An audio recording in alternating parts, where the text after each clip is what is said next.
Mapagpalang araw po sa lahat. Nandito ako sa labas. Papasok na. Ngayon, nag-aantay ako ng mag-green yung So, ayun nga, nag-green na. Pwede na lumaga. At naparito naman ako sa mga bulaklak. Ayun, nagandahan lang ako sa kanila. Sobrang ganda nila. Ayan.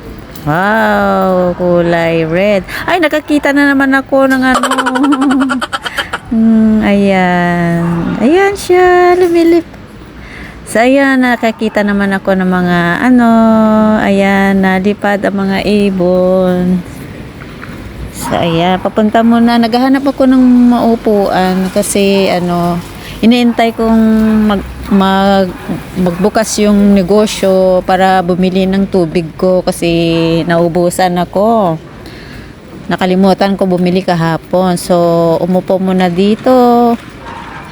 Alas 7 ng umaga pa lang dito. So, ayan, kinagat niya ako. Ayan ang napala ko. Panahon na naman na nila. Ayan.